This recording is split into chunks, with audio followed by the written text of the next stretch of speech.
السلام عليكم ورحمة الله تعالى وبركاته. أعوذ بالله من الشيطان الرجيم. بسم الله الرحمن الرحيم. الحمد لله رب العالمين، والصلاة والسلام على أشرف الأنبياء والمرسلين سيدنا محمد وعلى آله وصحبه أجمعين. اللهم رب اشرح لي صدري ويسر لي أمري واحلل عقدة من لساني يفقه قولي، ولا حول ولا قوة إلا بالله العلي العظيم. اللهم انفعنا بما علمتنا وعلمنا ما ينفعنا وعلمنا ما جهلنا وذكرنا ما نسينا.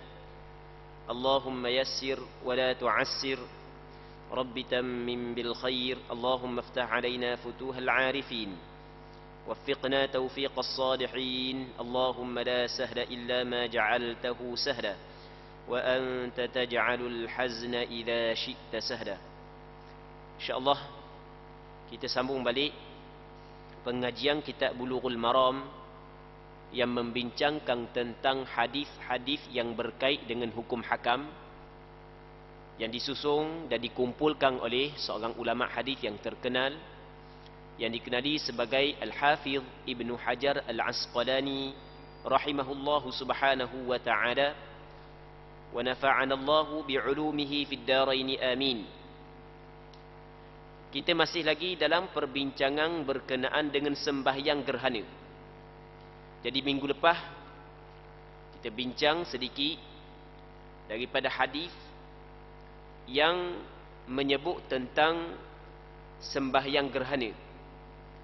Jadi pada minggu lepas kita sebut bahawasanya sembahyang gerhana, sama ada gerhana matahari ataupun gerhana bulan, hukum dia adalah disunatkan.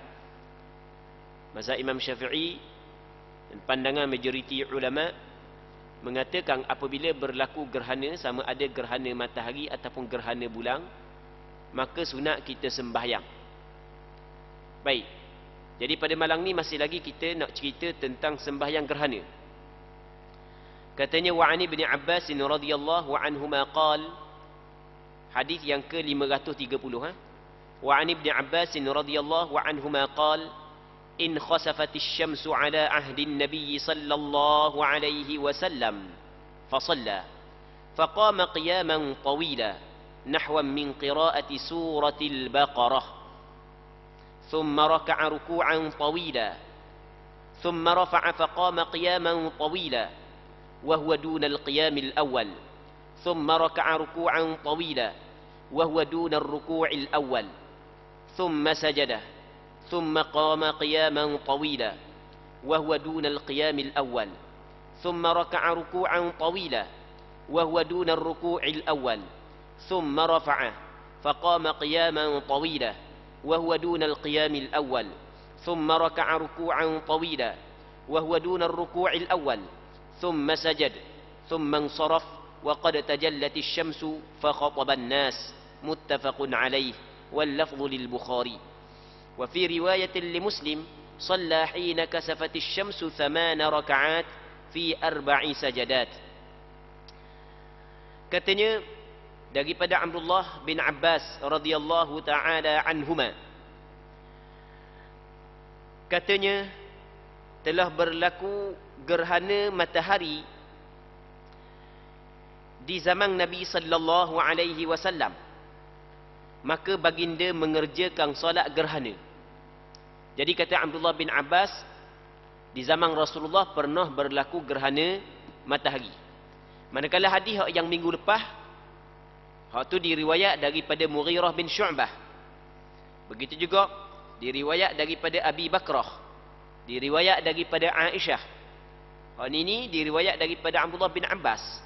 Jadi di zaman Rasulullah pernah berlaku gerhana matahari. Jadi apabila berlaku gerhana matahari, maka baginda mengerjakan solat gerhana. Sebab itulah kata ulama, antara perkara yang dituntut dan disyariatkan apabila berlaku gerhana matahari adalah kita sembahyang sunat gerhana. Orang Islam ni Tak kira lagu mana keadaan pun dia kembali kepada Allah Subhanahu wa taala. Berlaku benda tu kembali kepada Allah, berlaku benda ni kembali kepada Allah Subhanahu wa taala. Kerana kehidupan ataupun hidup kita di atas dunia adalah sebagai tempat untuk kita bertanam, yang mana hasil tanaman tersebut akan dipetik di negeri akhirat nanti. Jadi tak kira lah benda yang berlaku pun kita kembali kepada Allah. Sehingga berlaku gerhana sekalipun kita kembali kepada Allah dengan cara kita mengerjakan sembahyang sunat gerhana. Sama ada kita sembahyang seorang ke ataupun sembahyang secara berjemaah, tu nombor dua. Walaupun hak yang paling afdal kita sembahyang secara berjemaah. Dan benda ni lah hak yang dilakukan oleh Nabi sallallahu alaihi wasallam ketika berlaku gerhana di zaman Rasulullah. Baginda sallallahu alaihi wasallam berdiri dalam waktu yang cukup lama, sama lama ketika membaca surah Al-Baqarah. Allah, bukan pendek tau. Tempoh waktu baca surah Al-Baqarah ni bukan pendek. Surah Al-Baqarah ni lebih kurang dalam 2 juzuk setengah. 2 juzuk setengah. Kita ni kalau baca 1 juzuk, kalau dok lambat sangat, dok cepat sangat, lebih kurang setengah jam. Kalau cepat sikit boleh lah 25 minit. Kalau orang lacur sangat, orang laju lagi mungkinlah boleh 20 minit. Setengah jam. Ni bukan juzuk, 2 juzuk setengah lebih kurang surah Al-Baqarah. Kalau kita ni baca surah Al-Baqarah tu mungkin makan ambil masa sejam lebih. Begitulah tempoh qiyam Rasulullah sallallahu alaihi wasallam. Hamba rasa hok duduk dalam masjid sekali dengan hamba sekali tak penuh lagi semayang sampai ke untuk qiyam saja 1 jam lebih, rasa belum lagi penuh rasa. Rasanya tak penuh lagi lah. Kita ingat orang yang paling panjang sikit kita sembahyang sunat tasbih. Tu pun kadang-kadang mai sembahyang pukul 4 pagi ada gak tidur. Padahal daklah sampai ke sejam sembahyang sunat tasbih. Ni qiyam yang pertama kadar dia sama dengan tempoh membaca surah Al-Baqarah. Lebih kurang dalam 2 juzuk setengah. Tu dia. Dia 1 juzuk 10 lah. 2 juzuk 20 lah. 2 juzuk setengah lebih kurang 25 lah. Tapi lebih kurang dalam 24 lah. 24 lah kali 2. Jadi lebih kurang dalam 48 muka surat. Tu dia. Tu lah tempoh dia. Lepas daripada tu, kemudian rokok dalam waktu yang cukup lama. Dia rokok lama mana? Lebih kurang tempoh berdiri tadi. Lagu mana tempoh berdiri lama? Lebih kurang tu lagu rokok. Tengah tengok kali. Buat kali tengok buat ni. Tengok. Tapi rasanya payah dah. Tambah-tambah. Ni dia kena ingat Quran sungguh. Hamba ingat hak lama sungguh. Hamba semayang berapa jam tak ingat dah. Dalam 2 jam ke 3 jam lah. Hamba pernah semayang di tahfiz Quran Kubah Bujuk. Masa hamba belajar Kubah Bujuk dulu. Tu masa umur 13. Orang membayar lama, kita umur 13. Berhenti awal. Dah kita budak masa tu umur 13. Dah lama sangat main menjang-jang ni. Letih kita berhenti awal tak sekarang. Tak apalah kita tak balik lagi masa tu. Sembahyang sunat tak apa, kita nak berhenti pun. Tapi kalau dah balik jangan buat kerja gitu. Dia budak-budak tak apalah. Mai waktu buat kerja gitu selok orang. Baik. Tak mampu untuk meneruskan berdiri, duduk payah benda. Katanya Baginda sallallahu alaihi wasallam berdiri dalam waktu yang cukup lama, sama lama ketika membaca surah Al-Baqarah. Maka baginda mengerjakan salat gerhana. Baginda berdiri dalam waktu yang cukup lama, sama lama ketika membaca surah Al-Baqarah. Kemudian rokok dalam waktu yang cukup lama. Kemudian bangun dan berdiri dalam waktu yang cukup lama juga. Namun tidak seperti yang pertama, kurang sikit, pendek sikit. Tapi masih lagi lama. Allahu Akbar. Baca doa iftitah, baca Fatihah, baca surah. Panjang. Tempoh lebih kurang macam baca surah Al-Baqarah. Lepas tu rokok dalam tempoh masa yang lama. Iktidal, baca Fatihah pula. Baca Quran pula. Ada rokok lalu, ada sujud lalu Iktidal, baca Fatihah pula. Baca surah panjang pula. Cuma kurang sikit daripada hak yang pertama.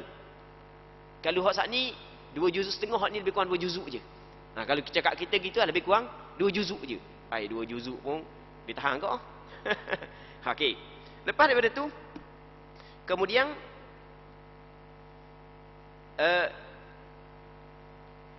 namun tidak seperti yang pertama. Lalu rokok dalam waktu yang cukup lama, namun tidak selama rokoknya yang pertama. Okey, rokok yang kedua lama juga, tapi kurang sikit daripada rokok yang pertama. Kemudian barulah sujud. Sujud ulama. Sesudahnya berdiri lagi dalam waktu yang cukup lama, namun tidak seperti yang pertama. Lalu rokok dalam waktu yang cukup lama, namun tidak seperti rokoknya yang pertama. Kemudian bangun lagi dan berdiri dalam waktu yang cukup lama, namun tidak seperti yang pertama. Lalu rokok lagi dalam waktu yang cukup lama, namun tidak selama rokoknya yang pertama. Sesudah itu mengangkat kepalanya dan baru sujud. Kemudian barulah Rasulullah sallallahu alaihi wasallam melakukan salam, sementara matahari telah terang kembali dan baginda sallallahu alaihi wasallam mengucapkan khutbahnya. Panjang tak panjang. Jadi selesai sembahyang, habis dah gerhana. 4 kali qiyam, 4 kali rokok dalam tempoh masa yang cukup lama. 4 kali qiyam dengan 4 kali rokok. Allah, ni orang yang betul-betul ingat kepada akhirat. Dan begitulah yang Rasul didik para sahabat dalam mengerjakan ibadat sembahyang. Muslimin muslimat yang dirahmati oleh Allah Subhanahu wa taala. Katanya wa 'an Ibn Abbas radhiyallahu anhuma qala ma habbat rihun qattu illa jatha an-nabiy sallallahu alaihi wasallam ala rukbatayhi wa qala Allahumma ij'alha rahmah wa la taj'alha 'adzaban. Rawahu Asy-Syafi'i wa At-Tabarani. Maksudnya daripada Abdullah bin Abbas radhiyallahu taala anhuma telah mengatakan bahawa tidak sekali-kali angin bertiup kencang melainkan Nabi sallallahu alaihi wasallam duduk berteleku di atas kedua belah lututnya seraya berdoa, ya Allah, jadikanlah angin ini sebagai rahmah dan janganlah jadikan angin ini sebagai azab. Hadis ini diriwayat oleh Imam Syafi'i dan Imam At-Tabarani. Muslimin muslimat sidang pendengar yang dirahmati oleh Allah Subhanahu wa taala.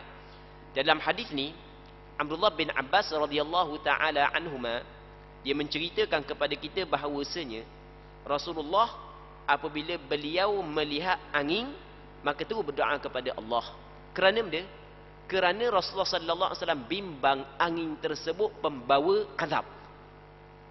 Kerana sebahagian daripada umat-umat terdahulu diazab oleh Allah Subhanahu wa taala dengan angin.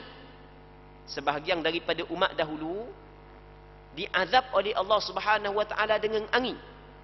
Dan begitu juga di zaman kita pun ada ni, zaman ni angin kuat-kuat habis cabut dinding rumah, cabut atap sampai ke runtuh rumah, cabut habis, terbang situ terbang sini. Maka apa yang dituntut ketika kita melihat hal tersebut adalah kita berdoa kepada Allah, kerana tiada yang mampu untuk membantu kita melainkan Allah Subhanahu wa taala. Perkara tersebut datang daripada Allah, maka kita kena minta berlindung kepada Allah Subhanahu wa taala. Antara doa yang diajar oleh Rasulullah dalam hadis yang diriwayat oleh Imam Syafi'i dan Imam At-Tabarani, walaupun sebahagian daripada ulama menilai hadis ini sebagai hadis dhaif, namun tidak menjadi masalah kerana ini adalah doa dan kita dituntut kita berdoa, apatah lagi kalau kita melihat angin saat itu membahayakan keadaan rumah kita, keadaan kita, membahayakan keselamatan kita, terus kita berdoa kepada Allah Subhanahu wa taala. Allahumma ja'alha rahmah, ya Allah, jadikan angin ini sebagai pembawa rahmah, wa la taj'alha 'adzaba, janganlah jadi angin ini sebagai pembawa azab. Mudah je. Doa saat ni. Allahumma ij'alha rahmah, ya Allah, jadikanlah angin ini sebagai pembawa rahmah, wa la taj'alha 'adzaba, dan jangan jadikan angin ini sebagai pembawa azab. Muslimin muslimat yang dirahmati oleh Allah Subhanahu wa taala. Seterusnya, wa anhu annahu sallallahu alaihi wasallam fi zalzalatin 6 raka'at wa 4 sajadat wa qala hakadha salatul ayat. Rawahu al-Baihaqi Wa dzakara Asy-Syafi'i 'an 'Ali radhiyallahu anhu mithlahu duna akhirih. Maksudnya daripada Abdullah bin Abbas radhiyallahu taala anhuma, kata beliau bahawa sewaktu terjadi gempa bumi itulah, baginda sallallahu alaihi wasallam salat dengan 6 kali rukuk dan 4 kali sujud. Lalu baginda sallallahu alaihi wasallam bersabda, seperti inilah cara solat yang dilakukan saat terjadi bencana dan lainnya. Saat terjadi bencana alam dan lainnya. Hadis riwayat Imam Baihaqi. Imam Syafi'i telah meriwayatkan hadis yang sama melalui Sayyidina Ali radhiyallahu anhu, namun tidak disertai dengan bahagian terakhirnya. Maksudnya tak adalah perkataan Rasulullah kata ini adalah sembahyang ayat. Dia panggil salatul ayat, sembahyang tanda-tanda kebesaran Allah Subhanahu wa taala. Baihaqi meriwayatkan hadis ini dalam kitab sunangnya. Muslimin muslimat yang dirahmati oleh Allah Subhanahu wa taala. Imam Ibn Hajar Al-Asqalani dia mendatangkan suatu hadis yang mana hadis ni dikeluarkan oleh Imam Baihaqi dalam kitab sunangnya daripada Abdullah bin Abbas, yang mana Abdullah bin Abbas menceritakan bahawasanya Rasulullah pernah sembahyang gerhana sebanyak 6 rakaat dan 4 kali sujud.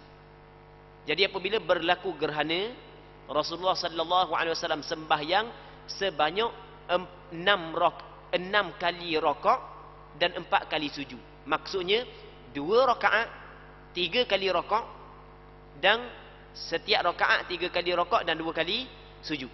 Nampak kan? Allahu Akbar, lepas tu baca Fatihah, rakaat, i'tidal baca pula Fatihah, baca surah, rakaat, lepas tu i'tidal baca pula Fatihah, baca surah, lepas tu rakaat, i'tidal, barulah turun kepada sujud. Begitu juga dilakukan pada rakaat yang kedua. Imam Syafi'i menyebut bahawasanya asar ini diriwayat daripada Sayyidina Ali. Ada sebahagian daripada ulama menilai asar ini sebagai asar yang dhaif. Ada sebahagian daripada ulama menilai asar ini, hadis ini sebagai hadis dhaif. Namun sebahagian yang lain menerima hadis ini. Maka sebab itulah ulama fiqh berselisih pandangan dalam menetapkan hukum sembahyang al-ayat. Nama dia salatul ayat. Sembahyang al-ayat. Sembahyang ketika kita melihat tanda-tanda kebesaran Allah Subhanahu wa taala. Ni goncang bumi, ni gempa bumi ni tu di antara tanda-tanda kekuasaan Allah Subhanahu wa taala. Gegar bumi ni. Tu di antara tanda kebesaran Allah, tanda kehebatan Allah Subhanahu wa taala. Maka ada tak sembahyang di situ? Ada tak disyariatkan sembahyang? Sebagaimana disyariatkan sembahyang ketika kita melihat gerhana matahari ataupun gerhana bulan. Sebahagian daripada ulama kata ada. Namun sebahagian yang lain kata tak ada. Dalam mazhab Imam Syafi'i tidak ada sembahyang yang dikenali dengan sembahyang gerhana. Cuma bagi orang yang melihat gerhana, cara dia adalah dia memohon berdoa kepada Allah Subhanahu wa taala, ataupun dia sembahyang sunat mutlak untuk diberdoa kepada Allah agar Allah Subhanahu wa taala menjaga dia daripada musibah tersebut. Habis. Seterusnya kita masuk dalam perbahasan baru, iaitu bab salatil istisqa. Bab pada menjelaskan, pada menyatakan sembahyang minta hujan. Kita bincang sembahyang minta hujan bukan di zaman ataupun bukan di waktu kemarau, di waktu hujan. Tapi tak apa. Kang ni kita dak sunat kita minta lah ni. Sunat dak kita sembahyang minta hujan lah ni. Dak sunat. Apa dak sunatnya?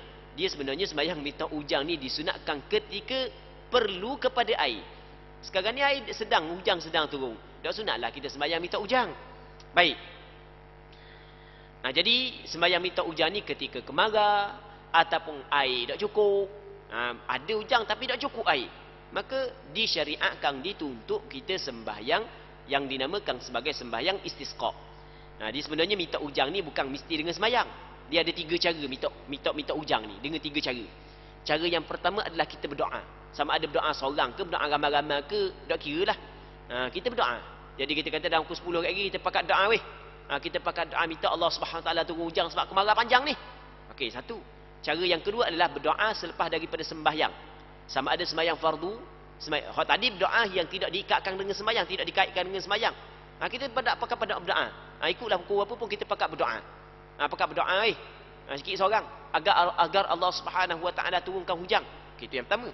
Yang keduanya adalah kita berdoa selepas daripada sembahyang, sama ada selepas daripada sembahyang fardu ataupun selepas daripada sembahyang sunat, atau ketika sedang berkhutbah. Tok khatib sedang berkhutbah, tok khatib akak tangan, tadah minta kepada Allah Subhanahu Wa Taala agar Allah Subhanahu Wa Taala turunkan hujan. Dua. Yang ketiganya adalah kita berdoa serta sembahyang. Sembahyang yang dinamakan sembahyang sunat istisqa. Itu 3 cara minta hujan. Kita ulang sekali lagi. Jadi katakanlah di tempat kita Allah Ta'ala uji dengan kemarau panjang. Dan kemarau panjang kau maklumlah, air pun akan bermasalah. Jadi kita memang air ni memang cukup penting dalam kehidupan kita. Memang kita nak guna air. Jadi dan kemarau panjang tak ada lah air ataupun air jadi kurang. Maka cara dia adalah kita minta lah daripada Allah Subhanahu Wa Ta'ala, kerana Allah Ta'ala yang menurunkan hujan. Minta dengan dia lah. Jadi kita minta. Dia suruh kita minta. Ud'uni astajib lakum. Hendaklah mu berdoa kepada aku perkenan kepadamu. Mu berdoa, aku perkenan. Minta dengan Allah Subhanahu Wa Ta'ala. Jadi cara kita minta dengan Allah Ta'ala, dia ada 3 cara yang disebut oleh ulama mazhab Imam Syafi'i. Yang pertamanya adalah kita berdoa. Bukan mesti lepas sembahyang, bukan mesti ketika khutbah. Kita berdoa. Tak kira lah doa seorang ke, doa agama-agama ke. Kalau kita nak doa agama-agama, kita masuk dalam grup. Kita ni tak ada air masa dalam pukul 10 pagi ke, atau pukul 3 petang ke, ataupun tengah malam ke. Pakai doa belaka pakai doa belaka, minta Allah Ta'ala turun hujan. Istighfar banyak, bertaubat banyak. Sebab mungkin bala Allah Ta'ala turun kerana dosa kita. Kerana dosa kita ni istighfar banyak. Allah Ta'ala khabar dalam Quran, faqultu astaghfiru rabbakum innahu kana ghaffara yursilis samaa'a 'alaikum midrara wa yumdidukum bi amwalin wa banina wa yaj'al lakum jannatin wa yaj'al lakum anhara. Maka kata olehmu, istaghfiru rabbakum, hendaklah kamu beristighfar kepada Tuhanmu, minta ampun. Minta Allah Ta'ala ampun dosamu. Sebab benda? Innahu kana ghaffara, kerana Allah Ta'ala Tuhan yang Maha Pengampun. Apabila mu minta ampun, Allah Ta'ala bagi yursilis samaa'a 'alaikum midrara. Allah Ta'ala turun hujan daripada langit. Wa yumdidukum bi amwalin wa banin, sampai ke akhir ayat. Jadi Allah Ta'ala turun hujan daripada istighfar yang kita minta daripada Allah Subhanahu Wa Ta'ala. Sebab mungkin Allah Ta'ala tahan hujan kerana dosa yang kita lakukan. Baik, Muslimin muslimat yang dirahmati oleh Allah Subhanahu Wa Ta'ala. Yang keduanya adalah berdoa setelah daripada sembahyang, sama ada sembahyang fardu ataupun sembahyang sunat ataupun dalam khutbah. Yang ketiganya adalah berdoa serta sembahyang, sembahyang sunat istisqa. Tengok. Katanya An Ibn Abbas radhiyallahu anhuma qala kharaja an-nabiy sallallahu alaihi wasallam mutawadhi'an mutabaddilan mutakhashshi'an mutarassilan mutadarri'an fa shalla rak'atain kama yusalli fil 'id lam yakhtub khutbatakum hadhihi rawahu al-khamsah wa sahahu at-Tirmidzi wa Abu Awanata wa Ibn Hibban. Daripada Abdullah bin Abbas radhiyallahu taala anhuma, katanya bahawa Nabi sallallahu alaihi wasallam keluar dengan sikap yang sahaja. Maksud bersikap sahaja ni maksudnya dalam keadaan merendah diri, penampilan yang sederhana, pakai pakaian yang biasa-biasa je, perasaan yang khusyuk, langkah yang tenang, disertai sikap yang tadarru', merendah diri. Lalu baginda solat 2 rakaat seperti yang dilakukannya dalam solat hari raya, namun tanpa menggunakan khutbah seperti khutbah kamu sekarang ini. Hadis riwayat khamsah, riwayat 5 orang ulama hadis, dan dinilai sahih hadis ini oleh Imam Tirmidzi, Imam Abu Awanah dan Imam Ibn Hibban. Muslimin muslimat yang dirahmati oleh Allah Subhanahu Wa Ta'ala, dalam hadis ni Abdullah bin Abbas radhiyallahu taala anhuma dia menceritakan kepada kita bahawa pernah terjadi kemarau yang panjang di zaman Rasulullah. Maka apabila orang kabur kepada Rasul, orang ngadu kepada Rasulullah, Rasulullah sallallahu alaihi wasallam menetapkan hari untuk pakak keluar gi padang. Pakak keluar gi padang. Sebab itulah mazhab Imam Syafi'i berpandangan bahawasanya paling afdal sembahyang minta hujang adalah di padang. Buat di padang. Jadi pakak keluar belaka di padang. Dalam keadaan Rasulullah sallallahu alaihi wasallam keluar rendah diri. Jalan tunduk je. Lepas tu pakaian pun pakaian mutabadzila, ni pakaian hak yang buruk-buruk je. Tak ada pakai lawa-lawa. Pakai buruk-buruk je. Supaya nak tunjuk bahawasanya kita ni rendah diri dengan Allah Ta'ala. Sebab Allah Subhanahu Wa Ta'ala dia akan bersama dengan hamba yang hati dia patah. Hati dia pecah mengharapkan daripada Allah Ta'ala. Allah Ta'ala akan bersama dengan dia. Allah Ta'ala akan memberi pertolongan kepada dia. Jadi nak tunjuk bahawa susah. Jalan dalam keadaan rendah diri. Jalan dalam keadaan rendah diri. Pakaian pun pakaian yang buruk-buruk je. Baik. Lepas sampai di padang, Rasul sembahyang sebanyak 2 rakaat. Sebagaimana sembahyang pada hari raya. Lagu mana sembahyang pada hari raya? 2 rakaat. Rakaat yang pertama, lepas daripada takbiratul ihram, kita akad pula takbir sebanyak 7 kali. Rakaat yang kedua apabila kita bangun daripada sujud yang kedua, kita akad pula takbir sebanyak 5 kali. Begitulah sembahyang sunat minta hujang. Baik. Namun tanpa menggunakan khutbah seperti khutbah yang kamu sekarang ini.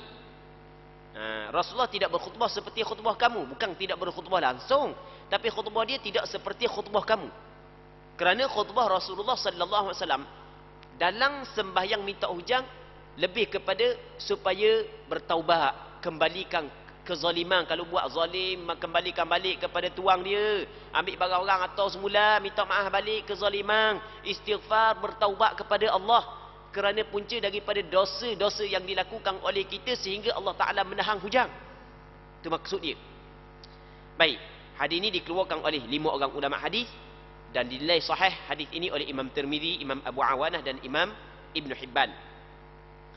Katanya wa an Aisyah radhiyallahu anha qalat syaka an-nasu ila Rasulillah sallallahu alaihi wasallam quhut al-matar fa amara bi minbar fa wudi'a lahu fil musalla ووعد الناس يوما يخرجون فيه فخرج حين بدا حاجب الشمس فقعد على المنبر فكبر وحمد الله ثم قال إنكم شكوتم جدب دياركم وقد أمركم الله أن تدعوه ووعدكم أن يستجيب لكم ثم قال الحمد لله رب العالمين الرحمن الرحيم مالك يوم الدين لا إله إلا الله يفعل ما يريد اللهم أنت الله لا إله إلا أنت أنت الغني ونحن الفقراء أنزل علينا الغيث واجعل ما أنزلت قوة وبلاغا إلى حين ثم رفع يديه فلم يزل حتى رؤي بياض إبطيه ثم حول إلى الناس ظهره وقلب رداءه وهو رافع يديه ثم أقبل على الناس ونزل وصلى ركعتين فأنشأ الله سحابة فرعدت وبرقت ثم أمطرت رواه أبو داود وقال غريب وإسناده جيد. Katanya daripada Aisyah radhiyallahu taala anha, dia telah menceritakan bahawa orang ramai mengadu kepada Rasulullah sallallahu alaihi wasallam perihal kekeringan dan kemarau yang mereka alami. Maka baginda memerintahkan agar disiapkan mimbar untuknya yang diletakkan di tempat solat. Jadi apabila sahabat-sahabat mengadu bahawasanya kemarau ni, tak ada hujan ni, kering ni, maka Rasul pun perintah buat mimbar letak pada tempat solat, tempat nak sembahyang di padang. Baik. Maka kata ulama disunatkan bagi orang yang ingin sembahyang istisqa, sembahyang minta hujan di padang, dia buat satu tempat yang tinggi agar ia dapat digunakan untuk berkhutbah oleh khatib. Jadi khatib nak berkhutbah ni, khatib biar khutbah di atas tempat tinggi. Supaya ahli Jumaat dapat nampak belaka dia. Ni dah lah khatib rendah. Duduk tempat rendah pula dah nampak. Jadi tak tempat tinggi. Katanya lagi, Dan baginda menetapkan hari tertentu kepada mereka. Rasul tetapkan hari sekian-sekian. Bila telah tiba saatnya, mereka diminta untuk keluar ke tempat solat. Dan diwajibkan kepada rakyat, cakap kita kepada rakyat, keluar untuk sembahyang sunat istisqa apabila ia diperintahkan oleh pemerintah. Kalau pemerintah, sultan, kata pakak tubik belaka sembahyang istisqa, maka wajib kena keluar sembahyang belaka. Sebab wajib kita kena taat kepada pemerintah, kepada pemimpin, dalam hal yang bukan maksiat. Baginda sallallahu alaihi wasallam keluar di saat matahari telah terbit. Jadi keluar di waktu pagilah. Lalu naik ke atas mimbar dan bertakbir seraya memuji Allah Subhanahu wa taala. Kemudian baginda sallallahu alaihi wasallam bersabda, Rasul khutbah dulu. Rasul khutbah dulu. Jadi keluar, Rasulullah sallallahu alaihi wasallam naik atas mimbar, waktu Rasul keluar sama dengan waktu sembahyang raya. Ada sebahagian daripada ulama mengatakan hak ni hak yang paling comel. Tapi sebenarnya sembahyang sunat istisqa bukanlah disyaratkan seperti waktu sembahyang hari raya. Waktu sembahyang raya apabila naik matahari hingga gelincir matahari, itu waktu dia. Lepas daripada gelincir matahari masuk waktu zuhur, tak ada dah, habis dah waktu dia. Sembahyang istisqa minta hujan ni dia tidak terbatas dengan waktu tersebut. Waktu dia bila-bila kita boleh sembahyang, malam ke tak apa, siang pun tak apa. Cuma hak yang paling afdal kita sembahyang di waktu pagi, di waktu sembahyang hak yang kita sembahyang sunat hari raya. Kerana waktu tersebut pernah dilakukan oleh Nabi sallallahu alaihi wasallam. Katanya, sesungguhnya kamu telah mengeluh kerana kekeringan yang melanda kampung halaman kamu. Dia sembahyang sunat istisqa. Dia boleh kita khutbah sebelum sembahyang dan boleh kita khutbah selepas daripada sembahyang. Dia boleh kita nak pilih lah. Dalam hadis ni menceritakan Rasul khutbah dulu, baru Rasul sembahyang. Dia berbeza dengan sembahyang Jumaat. Sembahyang Jumaat mesti kena khutbah dulu, baru sembahyang. Sembahyang hari raya khutbah dulu, baru sembahyang. Dia boleh nak khutbah dulu, lepas tu sembahyang, ataupun sembahyang dulu, baru khutbah. Kalau sembahyang raya kan, kita sembahyang dulu baru khutbah. Baru betul. Sembahyang dulu baru khutbah. Tak boleh kita khutbah dulu baru sembahyang. Sembahyang sunat istisqa boleh kita khutbah dulu sembahyang atau sembahyang dulu baru khutbah. Boleh belaka dua-dua. Baik. Katanya, sesungguhnya kamu telah mengeluh kerana kekeringan yang melanda kampung halaman kamu. Padahal Allah Ta'ala telah memerintahkan kepada kamu untuk berdoa kepadanya. Minta dengan dia. Dan dia telah menjanjikan kepada kamu untuk memperkenankan doa. Allah Ta'ala memerintahkan kepada kita supaya kita berdoa kepada dia. Ud'uni astajib lakum. Berdoa kepadamu, aku perkenang kepadamu. Mu doa, aku perkenang. Sebab tu dah, kata Imam Ibn Atha'illah As-Sakandari dalam kitab Hikam. Dia kata, mata atlaqa lisanaka fi talab. Manakala Allah Ta'ala telah melepaskan lidahmu untuk menuntut, meminta daripada Allah, fa'alam annahu yuridu an yu'tiyak. Mu kena yakin bahawasanya sebenarnya Allah Ta'ala nak beri kepadamu. Ketika Allah Ta'ala memberi kepada kita kekuatan untuk meminta daripada dia, pada hakikatnya Allah Ta'ala nak beri kepadamu. Sebab itulah dia mempermudahkan mulutmu untuk meminta. Tanganmu tadah, minta dengan dia.